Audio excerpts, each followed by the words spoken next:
Do you think your outlook on music and what you give it now would have been different if the foundation was a little more up there and more luxurious? Yeah, because I believe in anything, easy come, easy go.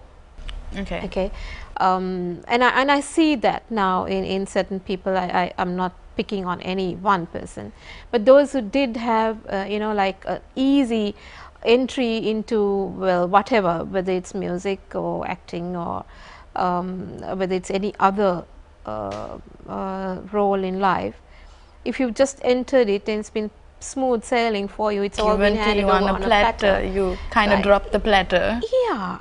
Okay. You know, after a while you don't realize that it is the same, but if you really have to work for it, you appreciate what you have. We've seen many of these artists come and go. They've been there for a short time and then next day you're like, who's that again?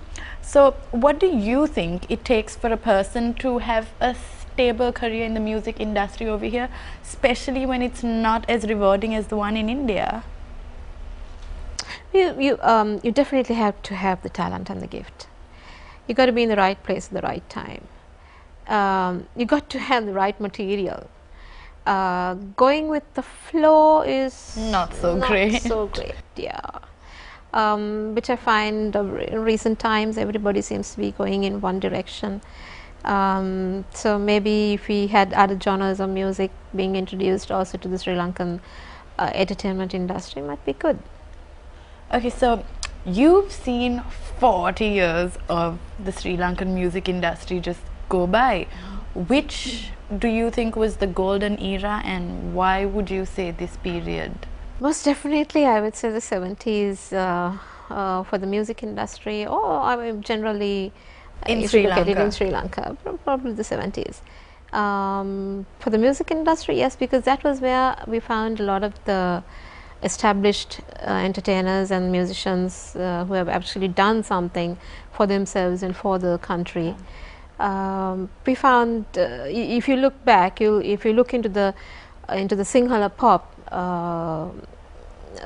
sector, you'll find that time you'll find really good creations that have come out, compositions that are still evergreen. Would you like to mention some of your personal favorites?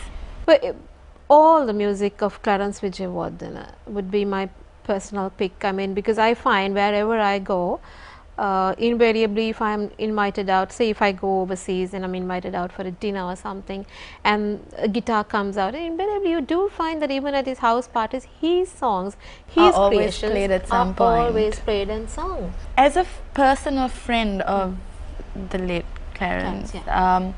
What is it like when you listen to his music being played even after he's gone? Like, but there is a certain level of regret because I believe that he is somebody who should be around now.